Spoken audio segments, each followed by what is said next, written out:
The daily ক্যানভাসের নতুন একটা ব্লগে আপনাদের সকলকে স্বাগত জানাচ্ছি। যে যেখান থেকে আমার ভিডিওটা দেখছেন আশা করছি প্রত্যেকে ভালো আছেন।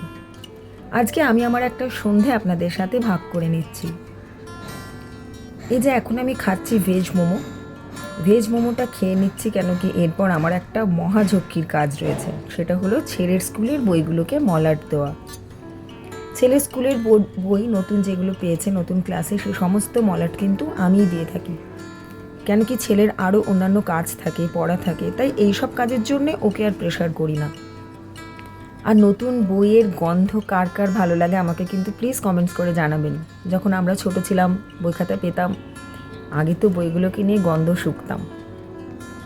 আর এখন এই যে একটা একটা করে অনেক বই, প্রচুর বই, সমস্ত কিছু আমি সবটা মলাট দিয়ে নিয়েছি ভালোভাবে। এরপর জায়গার বইটা জায়গাতে সুন্দর করে গুছিয়ে নিলাম। এটা হচ্ছে ছেলের স্কুলের বই খাতা রাখার একটা র্যাক। আর এই যে 5 লেয়ার ড্রয়ারটা যেটা রয়েছে এটার মধ্যে এক একটা লেয়ারে এক একটা জিনিস থাকে। তো 3rd লেয়ারে যেটা থাকে সেটা হচ্ছে ছেলের কিছু ক্রাফটের জিনিসপত্র। তো সেখান থেকে আমি কাঁচি, সেলোটেপ, তারপর হচ্ছে স্টেপলার, এই সমস্ত কিছু বের করেছিলাম এবং কাজটা হয়ে যাওয়ার পর জায়গার জিনিস আমি জায়গায় রেখে দিচ্ছি। আসলে ঘর আমার ছোট, তাই জায়গাটা জায়গায় গুছিয়ে রাখলে ঘর সবসময় পরিষ্কার পরিচ্ছন্ন থাকে। এটা আমি বরাবর এই নিয়মটা ফলো করে থাকি, কি জায়গার জিনিস সবসময় জায়গায় গুছিয়ে রাখবে। এরপর চলে এসেছি পেঁয়াজ কুচো করে নিচ্ছি, কেন কি রাত্রির রান্নাটা করে নেব। আজকে করব হচ্ছে বেগুন পোড়া। বেগুন, টমেটো, বেগুনটা ভালোভাবে একটু হালকা করে চিড়ে তার মধ্যে কয়েকটা রসুনের কোয়া আর কাঁচা লঙ্কা দিয়ে পুড়িয়ে নিয়েছি। আর এখানে বেশ খানিকটা পেঁয়াজ কুচো করে নিলাম। এবারে ধীরে ধীরে বেগুনের পোড়া অংশটা বের করে নিচ্ছি।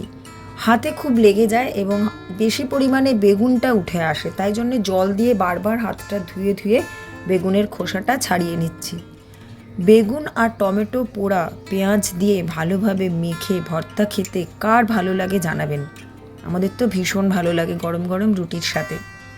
আর শীতকালে তার উপর যদি একটু ধনেপাতা দিয়ে নেওয়া যায়, যদিও বা এখন গরমকাল, তবুও কিন্তু বেগুন পোড়া অল টাইম হিট।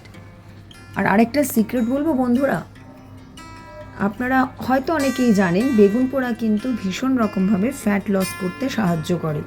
আর বেগুন কিন্তু একদমই নির্গুণ নয়, বেগুনের মধ্যে ম্যাগনেসিয়াম রয়েছে যেটা আমাদের শরীরের জন্যে ভীষণভাবে উপকারী।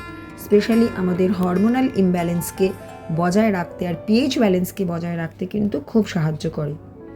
তো এই যে কড়াইয়ের মধ্যে একটু সর্ষের তেল দিয়ে নিয়েছি, তার মধ্যে পেঁয়াজ কুচোটা ভালো করে ভেজে বেগুন মাখাটা, টমেটো বেগুন পুড়িয়ে ভালো করে একটু চটকে সেটা আমি কড়াইতে দিয়ে দেবো এবং কড়াইতে নাড়াচাড়া করে অল্প পরিমাণে নুন দিয়ে দেবো। আর ম্যাগির ম্যাজিক মশলাটা যদি দিয়ে দেওয়া যায় তাহলে টেস্ট আরও দ্বিগুণ হয়ে যায়। এই তো একদিকে আমার বেগুন পোড়া মাখা হয়ে গিয়েছে ভর্তা, আর আমি খানিকটা আলু সেদ্ধ করে দিচ্ছি কুকারে আগামীকালের জন্যে। কিছু কিছু প্রস্তুতি আগের দিন রাত্রিরে করে রাখলে ভালো হয়, কেন কি সকালের চাপটা তাহলে একটু কম থাকে। কারণ আমরা গৃহিণীরা তো সকালে উঠেই প্রথমেই আমাদের কাজ থাকে রান্নার কাজ, রান্নাঘরে ঢোকা। ছেলে স্কুল যাবে, স্বামী অফিসে যাবে, বা নিজেরও ব্রেকফাস্ট, তাই জন্য খানিকটা কাজ আমি এগিয়ে রাখি। এরপর যেটা আমি করলাম সেটা হচ্ছে কয়েকটা বাসন বেরিয়েছিল, সেই সমস্ত বাসন খুব ভালোভাবে মেজে নিচ্ছি। হাতে হাতে বাসন মেজে নিই, কেন কি আমার কোনো কর্মসহায়িকা নেই, সমস্ত যাবতীয় যা কিছু কাজ আমাকেই করে নিতে হয়। তাই জন্য আমি একসাথে এক গাদা বাসন কখনোই জমিয়ে রাখি না, কাজ হতে থাকে একটু একটু করে মেজে নিতে থাকি। এরপর আমি রুটি করে নিচ্ছি। রাত্রিরে আজকে বললামই রুটি আর বেগুন পোড়া আমাদের ডিনার রেসিপি। আর হাজব্যান্ড অফিস থেকে ফেরার সময় মিষ্টি এনেছিল, তো আজকের ডিনারটা জাস্ট জমে গিয়েছিল। তো এই যে একদিকে আমি রুটিটা করে নিচ্ছি আর পাশাপাশি কিন্তু সাইড বাই অনেক কাজও করতে থাকি, যেরকম লঙ্কার কয়েকটা বোটা ছাড়িয়ে নিলাম, জায়গার জিনিস জায়গায় রেখে নিলাম, এই সমস্ত কাজগুলো আমি করতেই থাকি। এরপর যেই রুটিটা হয়ে গেল, আমার রান্নার পাট চুকে গেল, তখন আমি গ্যাসটা আগে ভালো করে মুছে নিচ্ছি।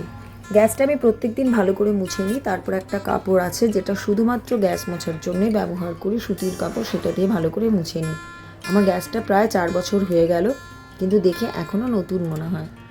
যেহেতু আমি ফ্ল্যাট বাড়িতে থাকি, আমার আলাদা করে ঠাকুরে বাসন মাজার কোনো জায়গা নেই, তাই জন্য ওই বেসিনটাতেই, রান্নাঘরের বেসিনেই আমি ভালো করে প্রথমে বেসিনটাকে ভালো করে সার্ফ দিয়ে ধুয়ে নিই, মেজে নিই বেসিনটাকে, তারপর আমি সেখানে ঠাকুরের বাসনগুলো ধুই।